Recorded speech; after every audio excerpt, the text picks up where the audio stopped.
नमस्कार। एकता शान्ति र संस्कारको संवाहक कालिका एचडीमा तपाईलाई स्वागत छ। म तिलक पौडेल। कालिका समाचार सुरु गरौं प्रमुख समाचारका शीर्षकहरूबाट। कालिका समाचारको साथमा वात्सल्य नेचुरल आइभीएफ आधुनिक चिकित्सा उच्च सफलता दर अन्तर्राष्ट्रिय स्तरको उपचारद्वारा सन्तान प्राप्ति सम्भव छ। प्रयोग गर्नुहोस् लक्स हरेक दिन।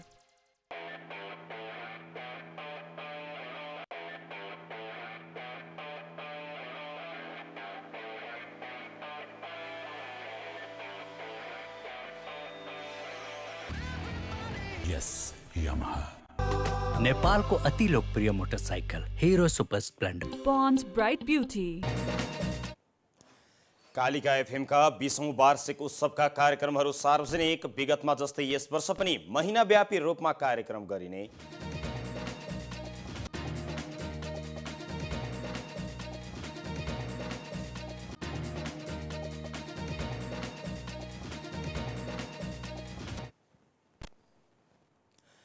राप्रपा चितवनद्वारा केन्द्रीय उपाध्यक्ष तथा पूर्व मन्त्री विक्रम पाण्डेलाई क्षेत्र नम्बर 3 बाट उम्मेद्वार बनाउन नाम सिफारिस। जित सुनिश्चित रहेको राप्रपाको दाबी।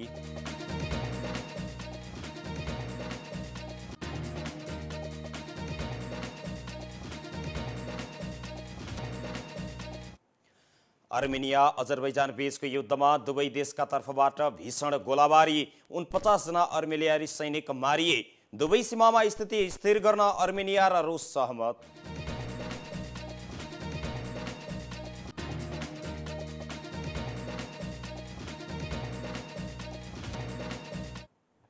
र मालदिप्सलाई हराउँदै 8 वर्षपछि अन्तर्राष्ट्रिय फुटबलमा फर्किएको पाकिस्तानको सान्त्वना जित।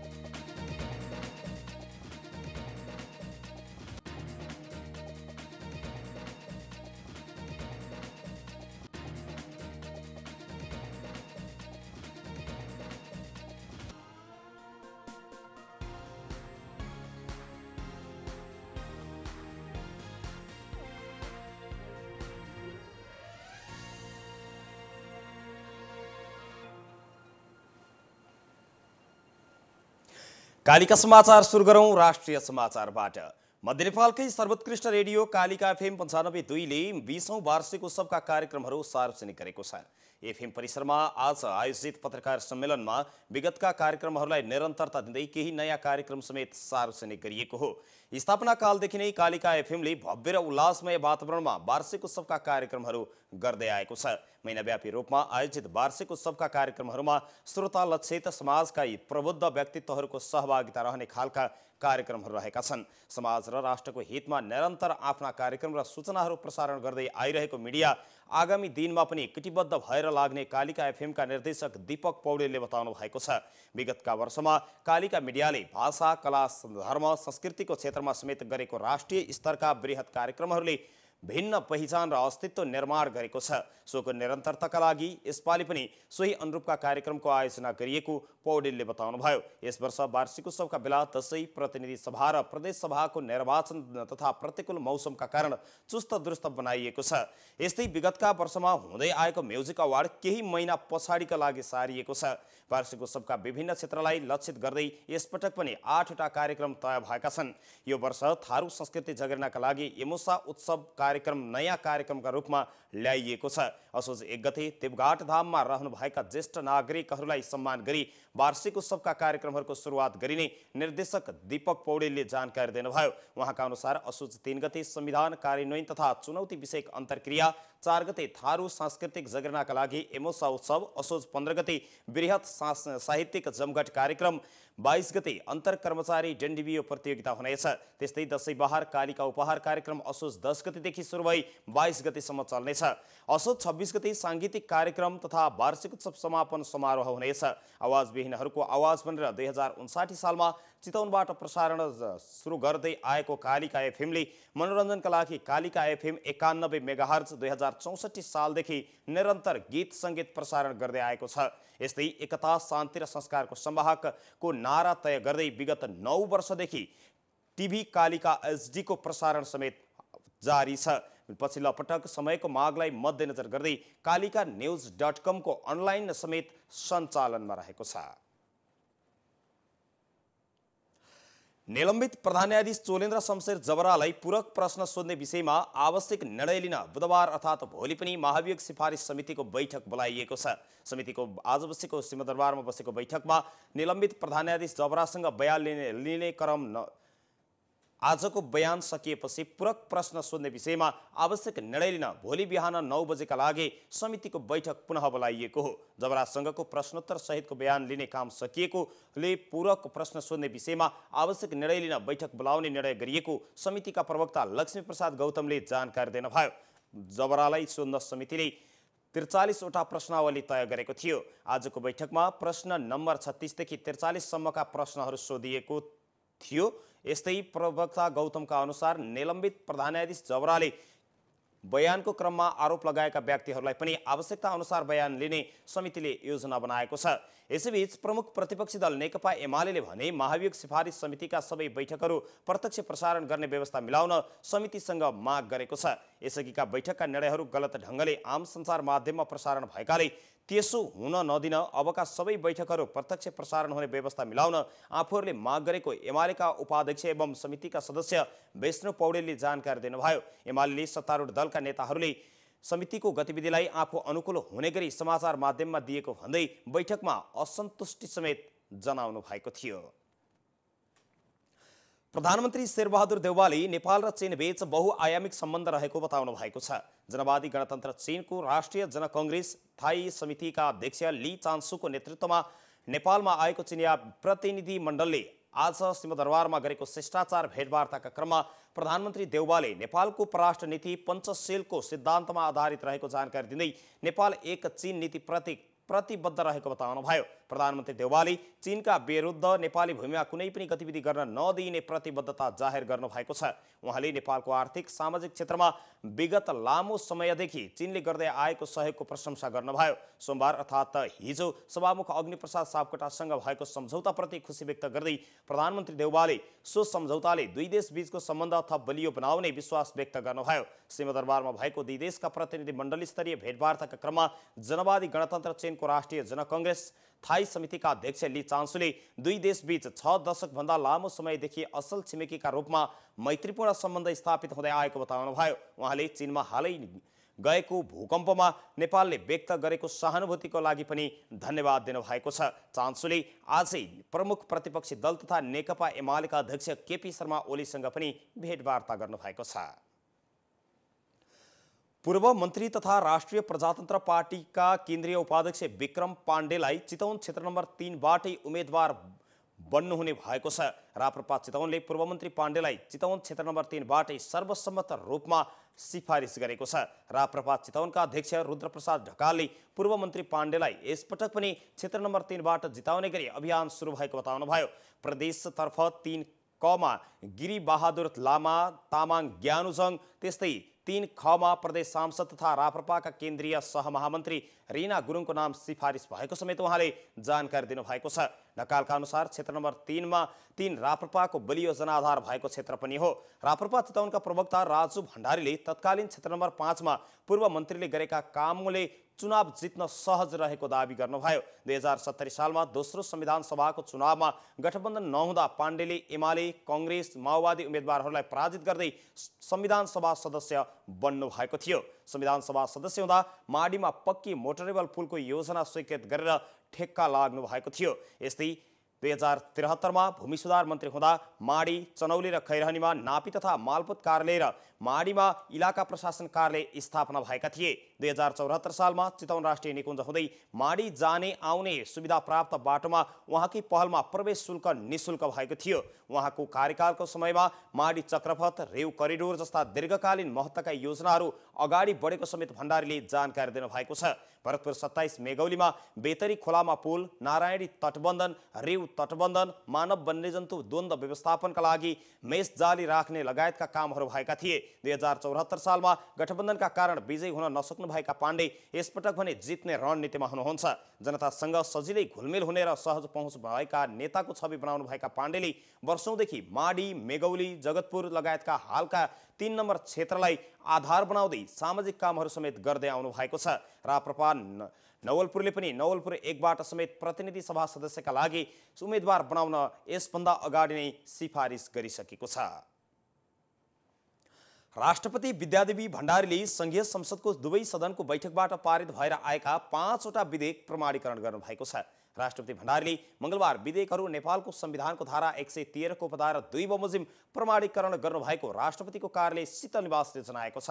उहाँले तथ्याङ्क सम्बन्धी कानुनलाई संशोधन र एकीकरण गर्न बनेको विधेयक 2079, स्ट्यान्डर्ड नाप र तौल ऐन 2025 लाई संशोधन गर्न बनेको विधेयक 2079, प्रत्यायन सम्बन्धमा व्यवस्था गर्न बनेको विधेयक, सार्वजनिक पद धारण गर्ने व्यक्तिको शपथ सम्बन्धमा व्यवस्था गर्न बनेको विधेयक 2079 र योगमाया आयुर्वेद विश्वविद्यालयको सम्बन्धमा व्यवस्था गर्न बनेको विधेयक 2079 लाई प्रमाणीकरण गर्नुभएको राष्ट्रपतिको कार्यालयले जानकारी दिएको छ। नेकपा माओवादी केन्द्रका अध्यक्ष पुष्पकमल दाहाल प्रचण्डले शान्तिको महत्व युद्धमा सहभागी भएका व्यक्तिले जति अरूले नबुझ्ने बताउनु भएको छ। आज काठमाडौँमा आयोजित सुदन किराँतीको पल पलको मृत्यु पुस्तकको विमोचनमा बोल्दै उहाँले सो कुरा बताउनु भएको हो। अध्यक्ष प्रचण्डले भन्नुभयो, शान्तिको महत्व युद्धमा सहभागी जति गहिरो गरी थाहा हुन्छ अरूलाई त्यति थाहा हुँदैन। मानिस जातिको विकासक्रमको पछिल्लो 4000 वर्षको इतिहासमा झन्डै 3500 वर्ष युद्धमा बितेको छ। उहाँले जनयुद्धको स्मरण गर्दै कुनै पनि बेला मृत्युवरण हुन सक्ने भन्दै ती अप्ठ्यारा क्षण र भोगाइका साथ लागेको बताउनु भयो। जनयुद्धमा मृत्यु वा मुक्तिको संकल्पका साथ लागेको प्रचण्डले स्मरण गर्नुभयो। प्रचण्डले जीवनको आनन्दभूति गर्न नसकेको र यसको औचित्य र सार्थकता पाउन नसकेको बताउनु भयो। उहाँले अहिले आफूलाई लाखौं मानिसको बीचमा भए पनि एक्लो अनुभूति हुने गरेको पनि प्रतिक्रिया दिनुभएको छ। नेकपा एमालेका अध्यक्ष केपी शर्मा ओलीले नेकपा एकीकृत समाजवादीले आगामी मङ्सिरको चुनावमा थ्रेस होल्ड नै पार गर्न नसक्ने दावी गर्नुभएको छ।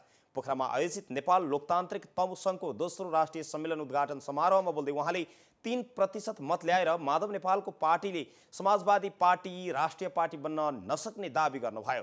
उहाँले नेकपा माओवादी केन्द्रले भने यसपटकलाई जेनतेन थ्रेस होल्ड पारित गरेर राष्ट्रिय पार्टीको इज्जत भने जोगाउने टिप्पणी गर्नुभयो। प्रचण्डको पार्टीले थ्रेस होल्ड पार गरेर राष्ट्रिय पार्टीको इज्जत यस पटकलाई जोगाउला, माधव नेपालको पार्टीले 3% मत ल्याएर पार्टी बन्नै सक्दैन उहाँको टिप्पणी छ। यस्तै चुनावसम्म माधव नेपालसँग खास कार्यकर्ता नै नरहने समेत उहाँले टिप्पणी गर्नुभयो। उहाँले भन्नुभयो, तपाईहरूलाई यो भविष्यवाणी मिल्दैन कि भन्ने लाग्या होला, नोट गरेर राख्नुहोस्, आम मतदाताले माधव नेपाललाई भोट दिनुपर्ने कुनै कारण नै छैन उहाँले जिकिर गर्नुभयो। 2073 सालमा माधव नेपाल, झलनाथ खनाल र वामदेव गौतमले प्रचण्डलाई उकासेर आफू नेतृत्वको सरकार ढालेको समेत उहाँले आरोप लगाउनुभयो। पछिल्लो समय देशभर 75 जिल्लामा फैलिएको डेंगू संक्रमणले महामारीको रूप लिन थालेको छ। स्वास्थ्य तथा जनसङ्ख्या मन्त्रालय, स्वास्थ्य सेवा विभाग, एपिडेमियोलोजी तथा रोग नियन्त्रण महाशाखाका अनुसार झन्डै 10,000 अर्थात् 9,835 जना डेंगू संक्रमित भेटिँदा 7 जनाले डेंगूकी कारण ज्यान गुमाएका छन्। टेकु स्थित सुक्राज ट्रपिकल तथा सरुवा रोग अस्पतालका रिसर्च युनिटका संयोजक तथा सरुवा रोग विशेषज्ञ डाक्टर शेरबहादुर पुनले हाल काठमाडौँ उपत्यकामा घरैपिच्छे डेंगूका बिरामी रहेको हुन सक्ने बताउनु भएको छ। यस्तै पछिल्लो 24 घण्टामा 203 जनामा कोरोना भाइरसको संक्रमण पुष्टि भएको छ। पीसीआर र एन्टिजेन गरी 5059 जनाको नमुना परीक्षण गर्दा 203 जनामा संक्रमण पुष्टि भएको स्वास्थ्य तथा जनसङ्ख्या मन्त्रालयले जनाएको छ। यही अवधिमा 126 जना संक्रमित निको भएका छन्। पछिल्लो 24 घण्टामा संक्रमणका कारण कसैले पनि ज्यान भने गुमाएका छैनन्। अहिले नेपालमा 2232 जना कोरोनाका सक्रिय संक्रमित छन्। थप 4,29,807 जनाले कोरोना विरुद्धको खोप लगाएको विवरण प्राप्त भएको पनि मन्त्रालयले पुष्टि गरेको छ। एकता, शान्ति र संस्कारको संवाहक कालिका एचडीमा अहिले प्रसारित कालिका समाचारमा पालो भएको छ विज्ञापनको। तर त्यसभन्दा अगाडि अहिले प्रसारित प्रमुख समाचारका शीर्षकहरू एकपटक।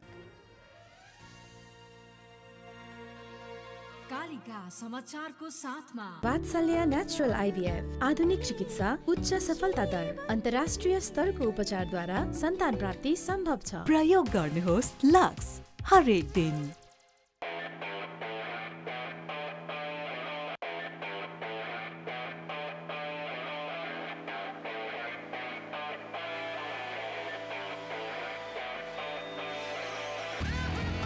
यस यामाहा नेपालको अति लोकप्रिय motorcycle Hero Super Splendor. Pond's Bright Beauty. Kalika एफएमका 20औं वार्षिक उत्सवका कार्यक्रमहरू सार्वजनिक। विगतमा जस्तै यस वर्ष पनि महिनाव्यापी कार्यक्रम गरिँदै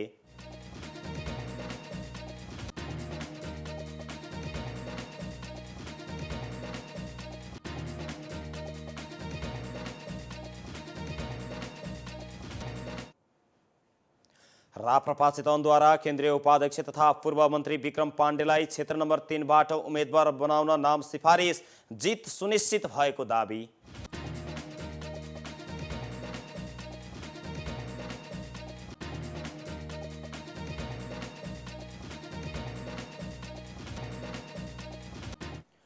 अर्मेनिया र अजरबैजान बीचको युद्धमा दुवै देशका तर्फबाट भीषण गोलाबारी, 49 अर्मेनियाली सैनिक मारिए। दुवै सीमामा स्थिति स्थिर गर्न अर्मेनिया र रुस सहमत।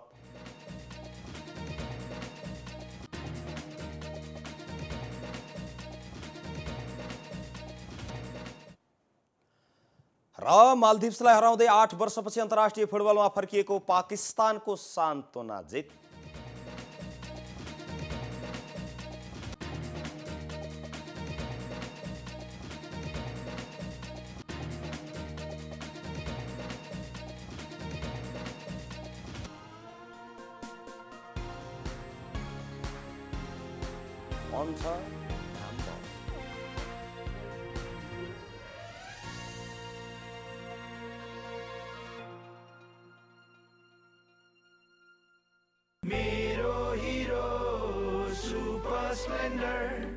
मेरो हिरो कति प्यारो, अरू पनि होला राम्रो, तर पनि मेरै हिरो प्यारो।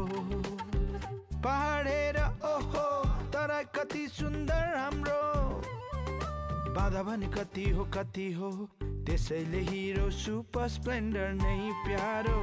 घाम लागे हुन्छ धुलो, पानी परे हिलो मैलो, त्यसैले त हिरो सुपर स्प्लेन्डर नै प्यारो। सबैलाई सुहाउँदो सुपर स्प्लेन्डर नै प्यारो।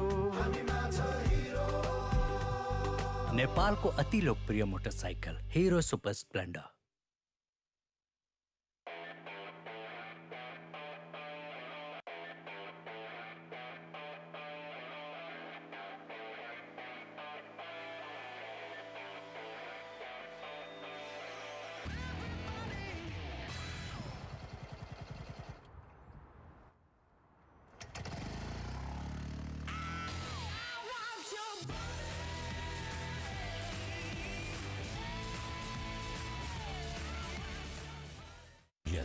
Yamaha.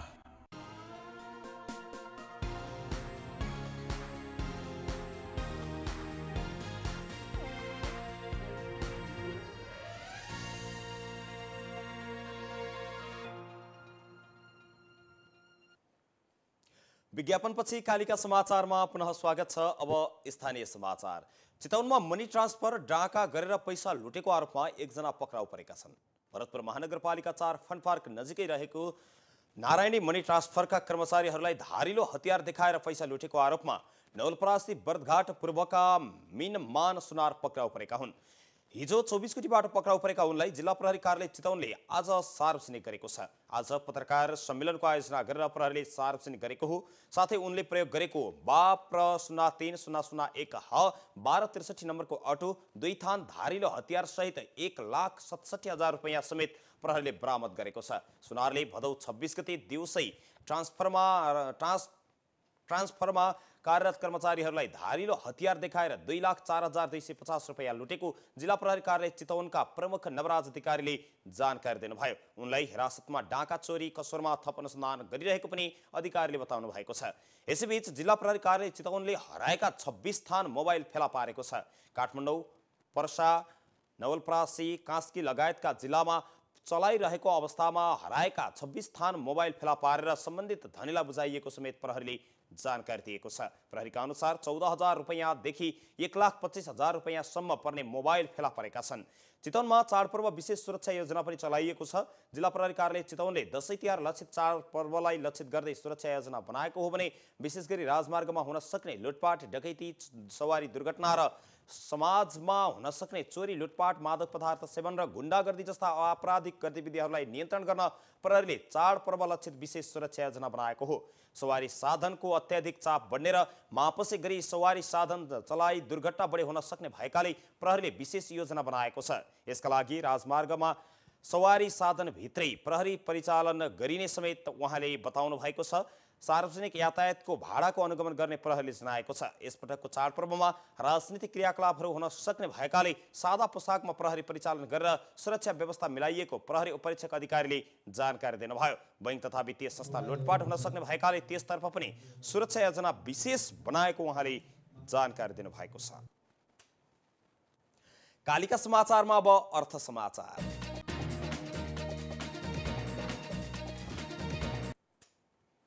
अर्थमन्त्री जनार्दन शर्माले जलवायु सम्बन्धी राष्ट्रिय स्तरमा निर्धारित योगदान एनडीसी अन्तर्गतका सशर्त न्यूनीकरण लक्ष्य पूरा गर्न नेपाललाई करिब 25 अर्ब अमेरिकी डलर आवश्यक पर्ने अनुमान गरिएको जानकारी दिनुभएको छ। दक्षिण कोरियाको इन्चोनमा आज आयोजित दोस्रो हरित जलवायु कोष ग्लोबल प्रोग्रामिङ सम्मेलनलाई सम्बोधन गर्दै उहाँले यस्तो बताउनु भएको हो। उहाँले विविध भू जलवायु प्रणाली, जलवायु निर्भर अर्थतन्त्र र सीमित अनुकूलन क्षमताका कारण नेपाल जलवायु परिवर्तनका लागि विश्वको सबैभन्दा जोखिममा रहेका देशहरूमध्ये एक रहेको जानकारी दिनुभयो। यसमा देशको नाजुक स्थलाकृतिले जलवायु परिवर्तनले निम्त्याउने जोखिमलाई थप गति दिएको समेत उहाँले बताउनु भएको छ। ग्लोबल वार्मिङको वर्तमान परिदृश्यले विभिन्न प्राकृतिक प्रकोप, हिमनदी तालको विस्फोट, बाढी पहिरो आदिको प्रभावलाई तीव्र बनाएको उहाँको भनाइ छ। विश्वव्यापी हरितगृह ग्यास उत्सर्जनमा न्यून योगदान भए पनि अल्प विकसित देशहरूले जलवायु परिवर्तनको प्रभाव महसुस गरिरहेको समेत शर्माको भनाइ छ। कालिका समाचारमा अब अन्तर्राष्ट्रिय समाचार। अर्मेनिया र अजरबैजान बीच भएको युद्धमा 49 अर्मेनियाली सैनिक मारिएका छन्। दुवै देशका तर्फबाट भीषण गोलाबारी भएको छ। अर्मेनियाका प्रधानमन्त्रीले अजरबैजानमा भएको आक्रमणमा आफ्ना 49 सैनिकको ज्यान गएको पुष्टि गरेका छन्। यसबीच रातभरको गोलाबारीपछि अर्मेनिया र रुस दुवै अब सीमामा स्थिति सिर्जना गर्नका लागि पनि सहमत भएका छन्। अर्मेनियाका रक्षा मन्त्री सुरेन पापिक्यानले मङ्गलबार आफ्ना रुसी समकक्षी सर्गेई सेगुलसँग वार्ता गरेको प्रतिक्रिया दिएका छन् भने दुवै नेताले स्थितिलाई स्थिर बनाउन आवश्यक कदम चाल्न सहमति जनाएको पनि प्रतिक्रिया गराइएको छ। अर्मेनियाले घातक टर्कीका ड्रोनयुक्त अजरबैजान सेनाले आफ्नो क्षेत्रमा प्रवेश गर्न खोजेको आरोप लगाएको छ। यसअघि अजरबैजान र अर्मेनिया बीच रातभर गोली हानाहान भएको थियो। यस हमलामा धेरै अजरबैजानी सैनिक मारिएको उल्लेख छ। यसअघि सन् 2020 मा अजरबैजान र अर्मेनिया बीच नागोर्नो काराबाख क्षेत्रलाई लिएर केही दिन युद्ध भएको थियो। दुवै पक्षले एकअर्कालाई आक्रमणका लागि उकासेको समेत आरोप लगाइरहेका छन्। कालिका समाचारमा अब खेल समाचार।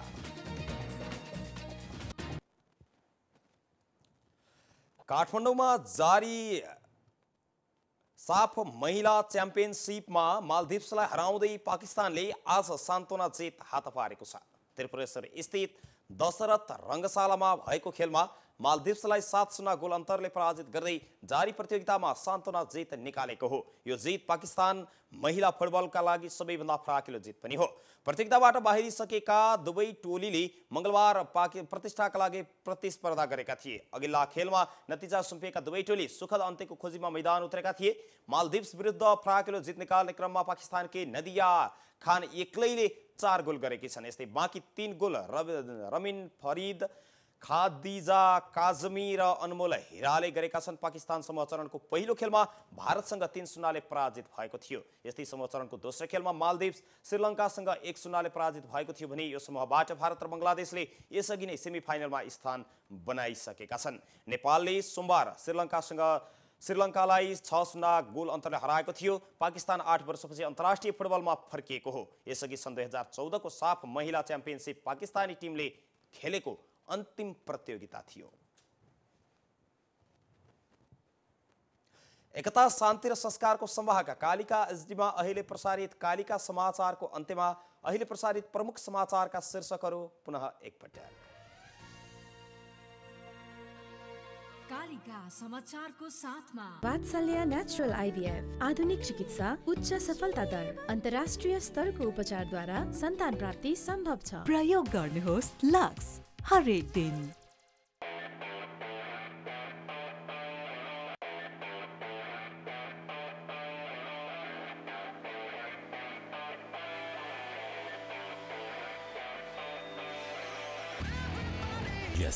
यामाहा। नेपालको अति लोकप्रिय motorcycle Hero Super Splendor. Pond's Bright Beauty। Kalika FM का 20औं वार्षिक उत्सवका कार्यक्रम सार्वजनिक। विगतमा जस्तै यस वर्ष पनि महिनाव्यापी कार्यक्रम गरिने।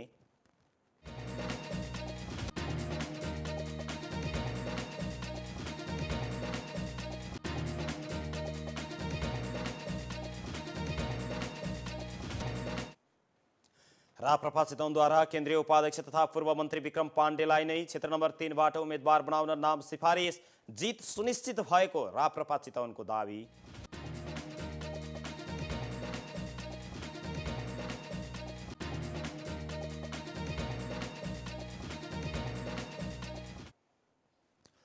अर्मेनिया र अजरबैजान बीचको युद्धमा दुवै देशका तर्फबाट भीषण गोलाबारी। 49 अर्मेनियाली सैनिक मारिए। दुवै सीमामा स्थिति स्थिर गर्नका लागि अर्मेनिया र रुस बीच सहमति।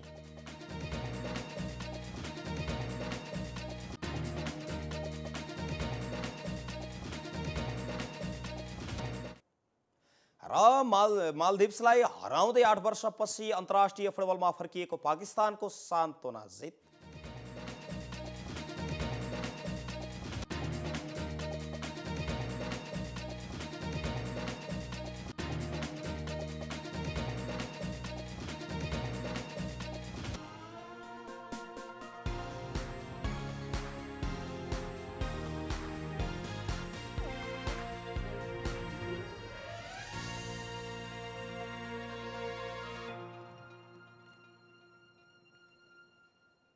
यो सँगै एकता शान्ति र संस्कारको संवाहक कालिका एचडीमा अहिले प्रसारित कालिका समाचार अहिलेका लागि यति नै। हेर्दै गर्नुहोला कालिका एचडी। म तिलक पौडेल बिदा हुन्छु। नमस्कार।